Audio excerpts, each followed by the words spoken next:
Just a second. Can I start now? Yeah, start please. Okay.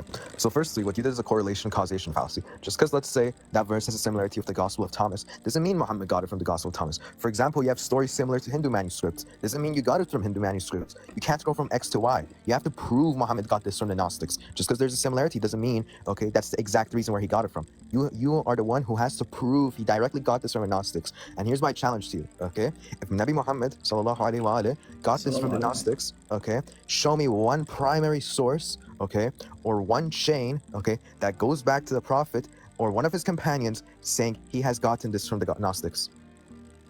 That's my challenge for you. I can go down now, humanitarian. You can let him speak. No, you can stay. I will give him some time. No, it's fine. That's just my challenge to him. Okay. So now, Abdul Masih, it's your time. I'm giving you three minutes.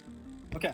So my proof behind the claim would be in Surah 3, ayat 59. Right? And this is the verse of the Mubahala event. If you don't know about the Mubahala, it was a debate that Muhammad had with Christians that believed in a certain kind of Jesus, that made birds out of clay and spoke as a baby.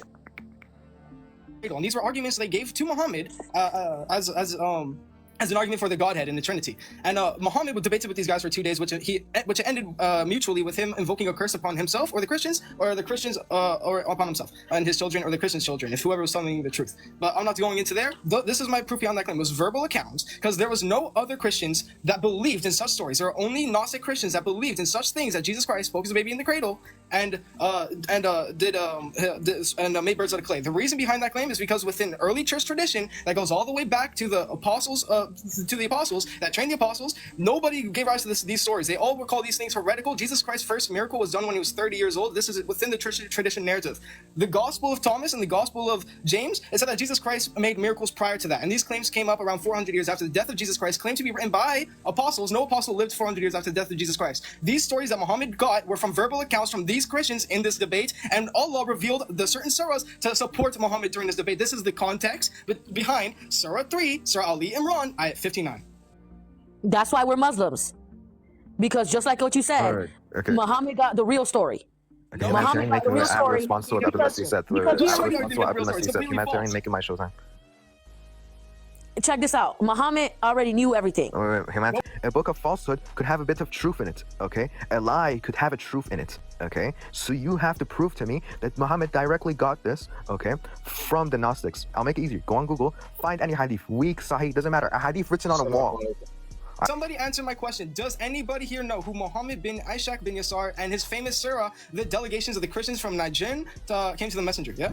Yeah, that was exactly Muhammad. Yeah, and he said, this is where I get my the story from. It's from the tafsir. I told this man very simply, go to the tafsir of which tafsir?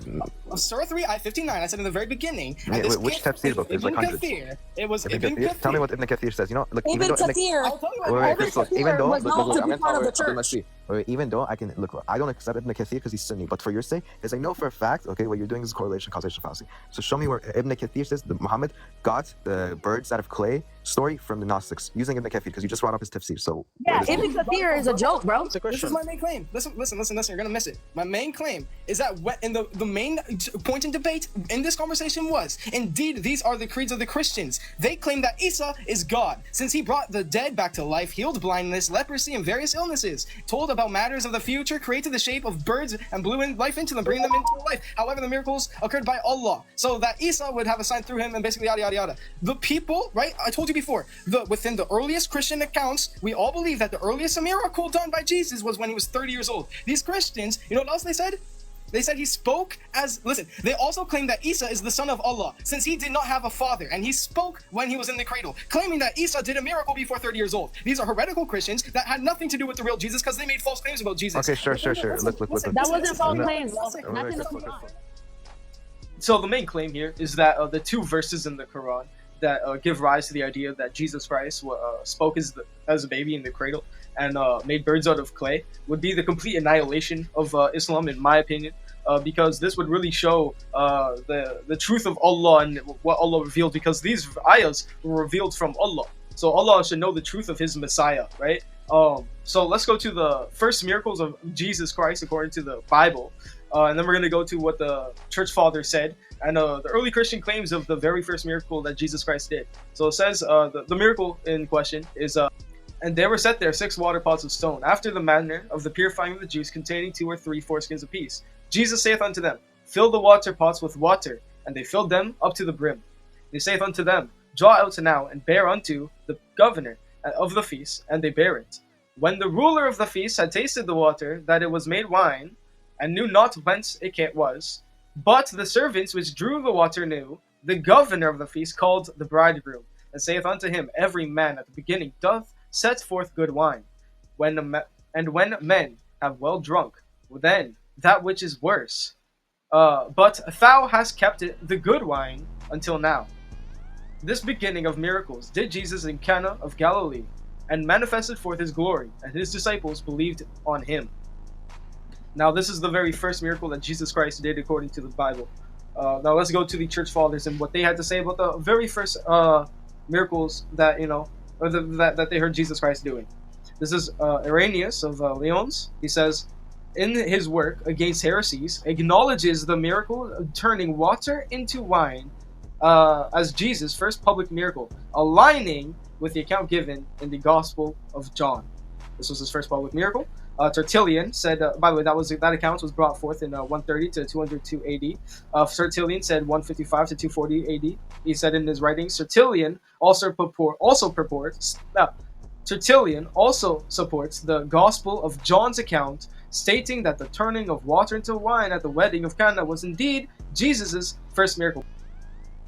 Hippolytus of Rome said in 170 to 235 AD, confirms this understanding in his commentary on the Gospel of John. So he also gives, the idea rises that Jesus Christ's first miracle was in fact at the wedding. Augustine of Hippo says, in his extensive writings, references the miracles at Cana as the beginning of Jesus' first public miracle. He sees it as a sign of Christ's divine authority and transformative of the power of the gospel. So this was the very first miracle according to the early Christians, according to the Bible. Agrees with me that the very first miracle that Jesus Christ did was making water into wine, right? Not speaking as a baby in the cradle. But Ibn Kathir, right, in his commentary on Sir Ali Imran at 59, this is a Sanaya, he gives a story of the Mubahala, and he basically gives witness to this narrative that Muhammad heard from verbal accounts of the story. Indeed, these are the creeds of the Christians. So these are the Christians that came to Muhammad. They said they claim that Isa is God, since he brought the dead back to life, healed the blindness, leprosy, and various illnesses, told about matters of the future, created the shape of birds and blew life into them, bringing them to life. However, all these miracles occurred by Allah's leave, so that Isa would be a sign from Allah for people. They also claim that Isa, the same Christian, like their creed, Isa, the son of Allah, is the son of Allah since he did not have a father, and he spoke when he was in the cradle, right? So, Christians weeded out early Gnostic Gospels, and in the early Gnostic Gospels, they give heretical claims of Jesus Christ, saying that he killed people, saying that he made birds out of clay, saying that he he spoke as a baby in the cradle. These things are all mentioned here. This is why I said that from one of your most prominent scholars, Ibn Kathir, one of the most best commentators of the Quran, said that Muhammad heard these stories in verbal accounts all the time. Christians went to him and he had a 2-day debate with them, and there's proof that a lot of the verses that pertain to Jesus Christ inside of the Quran, most of those ayahs were received during this debate to strengthen Muhammad's claims and to strengthen Muhammad in this debate against the Christians. Curse. By the way, Muhammad's daughter was there, Fatima. Her husband, Muhammad's son-in-law, was there, Ali. Hussein was there, Al-Hassan was there, his 2 grandchildren, Muhammad's grandchildren. And Muhammad and all those people died in brutal manners. The Christians didn't die in brutal manners. Muhammad invoked a curse upon himself and his children, or the Christians and their children. Muhammad got poisoned a year prior to this event by a Jew. The poison killed him a year after this event. In Islamic literature, it is stated that surely one who invokes himself in a curse, such as the one of the Mubahala, you will not survive past the first anniversary. Muhammad didn't survive past the first anniversary. He died the exact same way he said he'd die if he was telling a lie in Allah's name, saying Allah had said this, but really Allah didn't say it. Surely Allah would sever his aorta.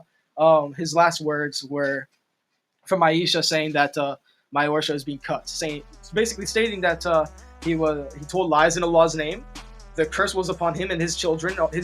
They all died in brutal manners, from Ali to Al-Hassan, Fatima. They all died in brutal manners. So that's basically the story of the Mubahala. The story that you don't even need that. Even if they want to say that's all fake, you still have Allah giving revelation from Gnostic sources, right? They were completely heretical and weeded out of the early church of Jesus Christ. So that went back to the apostles who were followers of Christ. So that's basically my argument against this claim. These Shias are retarded. They don't know anything about Islam. I wouldn't try to debate with them again. But that's it.